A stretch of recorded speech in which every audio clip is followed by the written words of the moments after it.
बिस्मिल्लाहिर्रहमानिर्रहीम। कायदे मोहतरम मियाँ नवाज शरीफ साहब, लियाकत बलोच साहब, मुजीबुर-रहमान शामी साहब, अयाज सादिक साहब और मेरे बरादर अज़ीज़ साद रफ़ीक साहब और बरादर अज़ीज़ सलमान रफ़ीक साहब, ख़वातीनो हज़रात, मैं आपके और कायदे मोहतरम के दरमियान ज़्यादा रुकावट नहीं बनूँगा और कोशिश करूँगा कि ये जो रस्म है ये जल्दी निभा के मैं भी और आप भी कायदे मोहतरम का ख़िताब सुने। दो चार चीज़ें अर्ज़ करूँगा। इस वक्त सबसे जो ज़ेरे बहस सोशल मीडिया पे टेलीविज़न पे जो ज़ेरे बहस चीज़ है वो KPK के इंतखाबात हैं। आप देखें कि एक इंतखाबात में बावजूद इस बात के कि वफाकी हुकूमत और सूबाई हुकूमत PTI की थी, लेकिन सहूलतकारी जो है मुयस्सर नहीं थी, तो आज लोग जो है बिजली ना होने की वजह से लकड़ी की जगह जो है वो बल्ले जो है वो जला के जो है वो हांडी पका रहे हैं। तो हालात जो है वो तेजी के साथ जो है बदल रहे हैं। माल्टियां दी बाहर ही कटे दा तो अगे नहीं जाएगा जड़ा।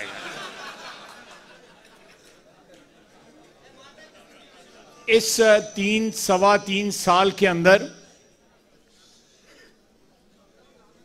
बहुत सी चीजें जो है वो देखने में आई। सियासत जो है वो पिछले 74 साल में इस तरह की कभी भी नहीं रही जितनी पिछले 3.5 साल में रही है।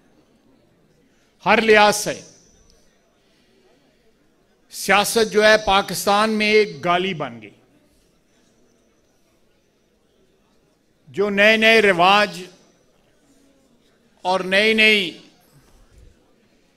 PTI और PTI के कायद ने रस्में डाली, वो हम ना हमारे मुआशरे का हिस्सा थी और ना ही हमारी सियासत का हिस्सा थी।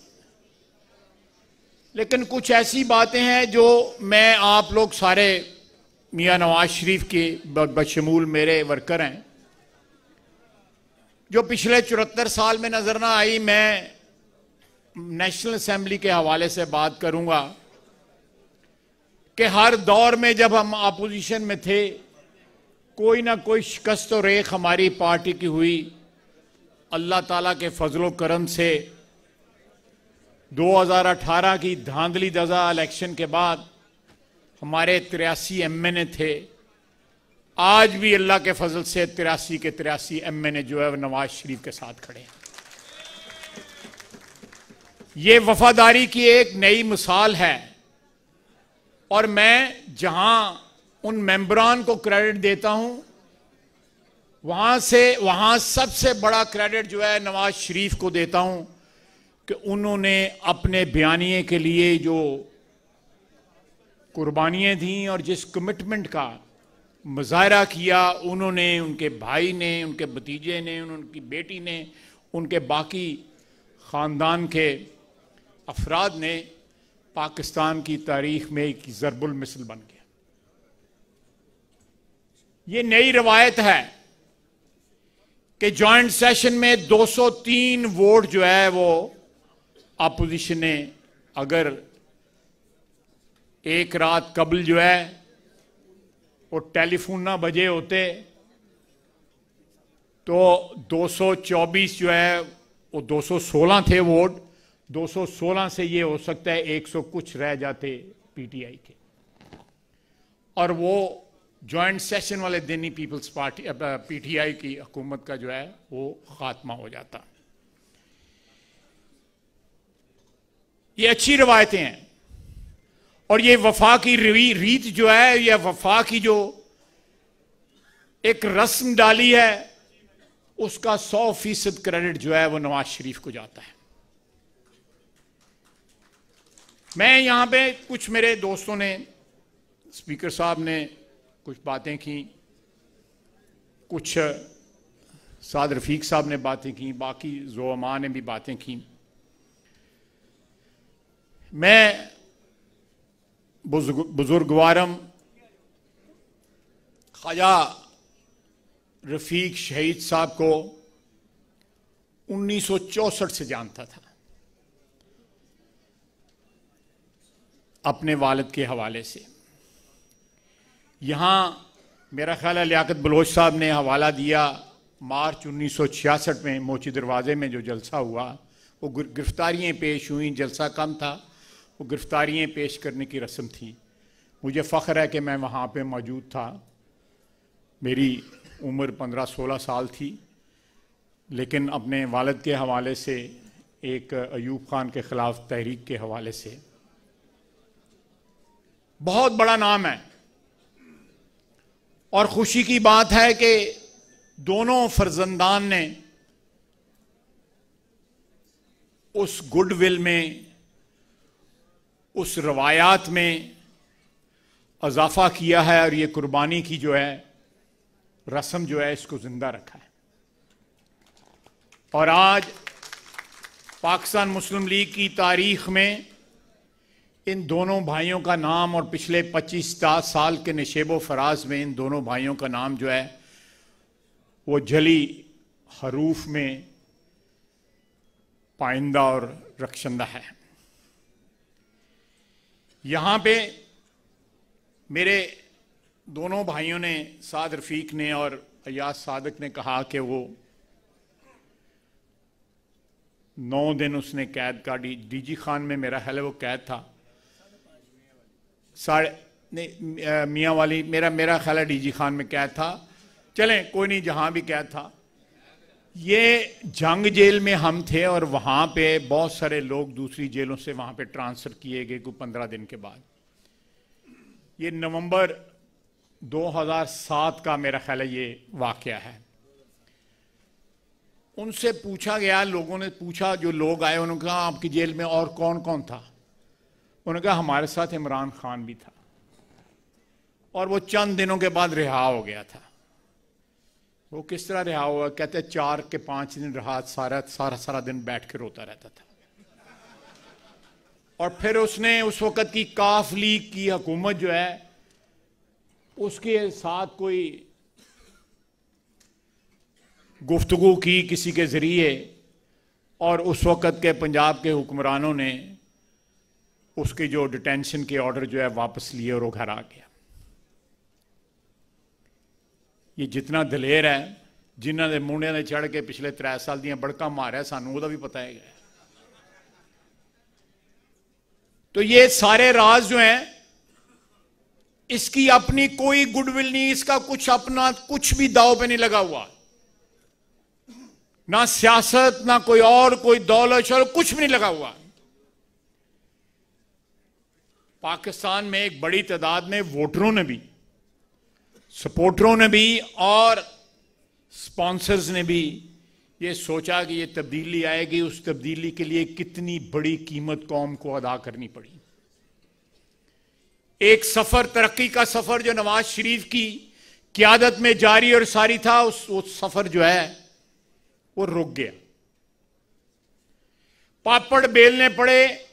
साकिब निसार जो है इस वक्त जुडिशरी में जो बदतरीन नाम है उनमें एक साकिब निसार का भी नाम है।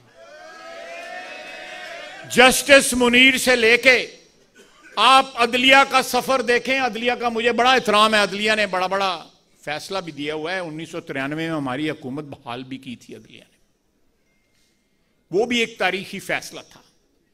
लेकिन जिस तरह तमाम अदारों में खामियां रहीं और बड़ी बड़ी फाश गलतियां पिछले 74 साल में हुई, उस तरह अदलिया में भी हुई हैं, और अदलिया में बाज नाम जो हैं वो हमारी कौमी जिंदगी का हमेशा पछतावा रहेंगे। वो जस्टिस मुनीर से उसकी इब्तदा हुई। जस्टिस मुनीर साहब, अगर मुझे गलती नहीं लग, बाद में वजीर कानून भी अयूब खान के रहे। इन्होंने नैब के कानून पे लामा दिताया गया, लामा लियाकत बलोच साहब ने, शायद अब्बासी साहब ने वो कानून जो है बदलना चाहा। उस कानून में ऐसी तब्दीलियां लाना चाहिए जो इंसाफ के तकाजों के मुताबिक थी। साकब नसार साहब ने उनको पैगाम भेजा कि अगर आपने इसमें कोई तब्दीली की तो हम स्ट्राइक कर देंगे। सुप्रीम कोर्ट के उस तब्दीली को स्ट्राइक कर देंगे। और हड़ताल वाली स्ट्राइक नहीं, दूसरी स्ट्राइक। तो कहां कहां तक मुदाखलत ना हुई। सिर्फ नवाज शरीफ का रास्ता रोकने के लिए, नवाज शरीफ को इक्तदार से बाहर करने के लिए आज इस कौम को, इस हुकूमत के अफराद जो हैं, शब्बर जैदी, रजाक दाऊद और गवर्नर पंजाब कह रहे हैं कि ये मुल्क जो है दिवालिया हो गया, हम कंगाल हो गए। हमारा स्टेट बैंक जो है वो IMF की ब्रांच बन गया। हमारा स्टेट बैंक जो है पाकिस्तान की मलकियत नहीं है, हम उसमें से पैसा नहीं निकाल सकते। हमने ये कमिटमेंट दी IMF को। क्या इसलिए इसको लाया गया था? कौन इसकी कीमत अदा करेगा? कि आप 60-65% आबादी जो है रुल गई है पाकिस्तान की। लोग गुर्दे बेचते हैं, बच्चे बेचते हैं चौकों में बैठ के। 15-20 हजार तनख्वाह वाला जो बंदा है, वो सोचें, यहां पे अभी यहां में ये भी बात हुई थी, जागीरदारी की बात मेरा ख्याल है कि लियाकत बलोच साहब ने, जागीर फ्यूडलिज्म जो है अब न्यू फ्यूडलिज्म हो गया। यहां पे 20-25 हजार तनख्वाह जो है, करोड़ों लोग जो है उस तनख्वाह पे गुजारा करने की कोशिश कर रहे हैं। लेकिन एक ऐसा तबका है जो खाना जो है किसी रेस्टोरेंट में खा लेता है जो 20-25 हजार का खाना होता है। इतना अदम तवाज़न जिस सोसाइटी में हो, वो सोसाइटियां जिंदा नहीं रह सकती। और ये अदम तवाज़न जो है ये पिछले 3 साल में जो है इतना ये विविड, इतना अया हो गया है, इतना प्रोनाउंस हो गया है।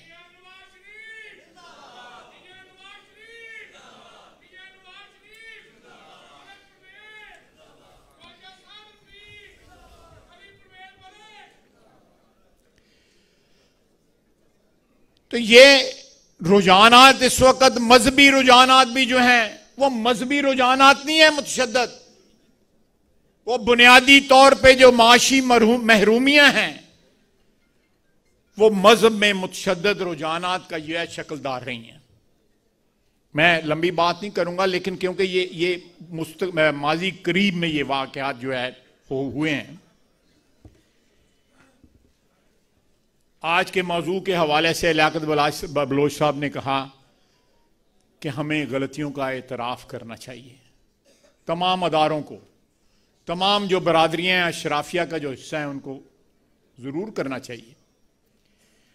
आप जब तक गुनाहों का एतराफ़ नहीं करेंगे तो बख्शिश का सिलसिला किस तरह शुरू होगा? बख्शिश का सिलसिला तो उसी वक्त शुरू होगा कि अगर आप गुनाह का एतराफ़ कर रहे हैं।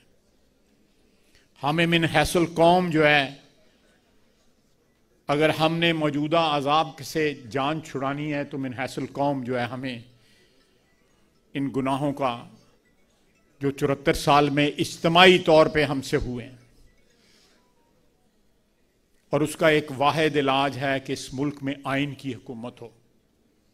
आपने देखा है कि वोट की इज्जत बहाल हुई है KP के अंदर, और उसका क्या रिजल्ट निकला है? मुझे कल शाम को नेशनल असेंबली में लोगों ने बताया, PTI के लोगों ने बताया कि वहां पे वोटर चाहे PMLN का नहीं था, कम थे, लेकिन हर जगह जो है एक ही बात जो मुश्तरक थी वो वोट को इज्जत दो। ये नारा जो है नवाज शरीफ का, ये नारा जो है मुल्क के तूलो अर्ज में आपकी मुसीबतों का, आपकी प्रॉब्लम्स का, आपकी माशी बदहाली का तरियाक जो है सिर्फ ये नारा है कि वोट को इज्जत दो। वोट को इज्जत देना जो, अगर किसी को इन अल्फाज पे एतराज है तो मैं इसकी ट्रांसलेशन कर देता हूं कि खल्के खुदा की हुक्मरानी जो है उसको बहाल करो। खल्के खुदा की हुक्मरानी, खल्के खुदा ऊपर वाले की आवाज होती है, उसके अहकामात का मजहर होती है। जब खल्के खुदा बोलती है, वोट के जरिए बोलती है, तो रब्बुल इज्जत की आवाज होती है। उसकी जो है उसमें मशीयत जो है शामिल होती है, उसकी मर्जी, उसकी मदद शामिल होती है। यह सिलसिला रुकना नहीं चाहिए जो केपी से स्टार्ट हुआ है। यह सिलसिला जो है ये चलेगा, ये कराची तक चलेगा, जहां पे आपका वोट जो है वो किसी आरटीएस की बदौलत जाया नहीं होगा। वो कुछ सौदागर आके पैसों से नहीं खरीद सकेगा। तमाम अदारों को पहरा देना पड़ेगा, नहीं तो अगर ये मिनी बजट आ रहा है, मैंने खाया साहब को कल रिक्वेस्ट की, मैं कहा अब यार है कितने मिनी बजट न लै आन ते तू है 3 दिन करन दिया ना फंक्शन, साढ़े वास्ते तो बड़ा इंपॉर्टेंट फंक्शन है, तो की किया जाए। आप हिसाब लगा लें कि कल पहला दिन था सेशन का, वो अपना कोरम पूरा नहीं कर सके। उनके अपने बंदों को इमरान खान पे एतमाद नहीं रहा, वो शिकस्त का निशान बन गया, शिकस्त का वो लाइबिलिटी बन गया है अपने बंदों के लिए। मरूसी सियासत की बात करता था, उसके हर बंदे ने अपना रिश्तेदार खड़ा किया है इन इलेक्शन में, हर जगह रिश्तेदार खड़े किए हैं। और अभी केपी का दूसरा मरला पता नहीं होता कि नहीं होता, उसमें जो डिस्ट्रिक्ट्स हैं उस सारी की सारी में जो डिस्ट्रिक्ट्स में पीएमएलएन का इन्फ्लुएंस है, वो वड्डी वड्डी जूती वजनी होते, पता नहीं होता है कि नहीं होता है। और उसके बाद पंजाब की बारी है, और पंजाब जो है ये आखिरी कील ठोकेगा इनकी सियासत के ताबूत में। मेरा देखें, ये डिविडेंड्स हैं, ये डिविडेंड्स हैं नवाज शरीफ की कुर्बानियों के, उसके अज़्म के, उसके इरादे के, उसके अटल इरादे के, उसके मुसम्मम इरादे के, ये डिविडेंड्स हैं कि मुल्क के तूलो अर्ज में एक ही आवाज है कि वोट को इज्जत दो। खल्के खुदा की जो हाकमियत है वो अल्लाह की हाकमियत है, वो कायम करो। 74 साल में बड़े बड़े एक्सपेरिमेंट हो गए, डायरेक्ट भी आए, खंडराज छोड़ के गए, मुल्क टूट गया। अब हाइब्रिड भी चला, उन्होंने नहीं पता हाइब्रिड बैटरी केड़ी हैगी है ते पेट्रोल केड़ा है।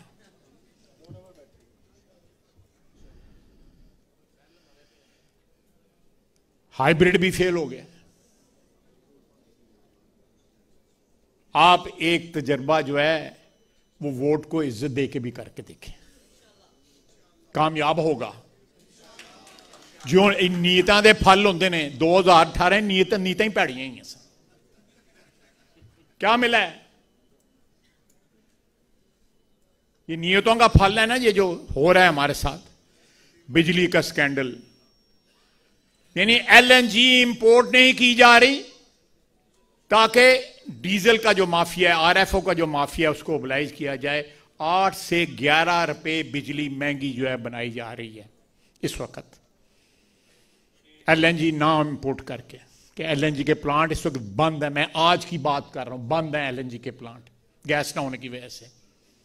डीजल के जो मेरिट ऑर्डर पे नीचे हैं प्लांट, उनको ऊपर ला के उनसे बिजली पैदा की जा रही है। एक माफिया को ओबलाइज किया जा रहा है, जिस तरह चीनी का माफिया, गंदम का माफिया, दवाइयों का माफिया। ये सारे 22 करोड़ आवाम की जेबों पे हजारों अरब रुपए का डाका मारा गया। कहता था खुदकुशी कर लूंगा, IMF के पास नहीं जाने। वैसे जिम्मे से कम 1.5-2 हज़ार तक खुदकुशियां हो गई हैं जो हुआ है 3 साल में। मैंने वक्त बड़ा ले लिया, मैं भी कायदे मोहतरम को आपके साथ सुनना चाहता हूं। मैं सेशन कल 11 बजे उन्हें बुलाया, मेरा कल तो नहीं होगा लेकिन अगले हफ्ते में मिनी बजट आएगा और मिनी बजट जो है वो हर सूरत ये पेश करेंगे। अगर नहीं पेश करेंगे तो IMF डायरेक्ट एक्शन लेगा इनके खिलाफ। क्या होगा और अल्लाह मालिक, अल्लाह माफ़ी दे हमें जो है बचाए। ये जो नया एक नौ आबादियाती निज़ाम जो आ रहा है उससे बजाए। नहीं, वो कहते हैं कि असेंबली में लेजिस्लेशन करें, ऑर्डिनेंस के जरिए हमें काबिल कबूल नहीं है, ये IMF ने कहा है। क्योंकि ऑर्डिनेंस का मतलब है कि ये 120 दिनों के बाद फिर लेके आएंगे उसको वैलिडेशन के लिए। 120 दिन किने देखे ने, 120 दिन पता नहीं की हो जाना है। शहबाज साहब होने तो हम दस के गए ने, याद साधक भी तो हम दस के गया है। तो ये अल्लाह खैर करे, हमें हमारे अमाल जो हैं अल्लाह ताला उनकी माफ़ी दे, और हमें इज्तिमाई जो गलतियां हमने की हुई हैं अल्लाह ताला उनकी माफ़ी दे। और कायदे मोहतरम को इंशाअल्लाह ताला जल्द पाकिस्तान आएंगे, अवाम की हुक्मरानी होगी, आइन की हुक्मरानी होगी, आइन की हुक्मरानी होगी, कानून की हुक्मरानी होगी। खल्के खुदा की आवाज को, उसके वोट को इज्जत मिलेगी। वमा अलैना इल्लल बलाग। YouTube पर Googly TV देखने के लिए youtube.com की सर्च बार में Googly TV टाइप करें। Googly TV के पेज पर सुर्ख रंग के सब्सक्रिप्शन वाले बटन पर क्लिक करना ना भूलिए। YouTube पर अपलोड होने वाली वीडियो से बाखबर रहने के लिए बेल आइकॉन पर क्लिक कीजिए। आपको हर नई आने वाली वीडियो के बारे में नोटिफिकेशन मौसूल हो जाएगा।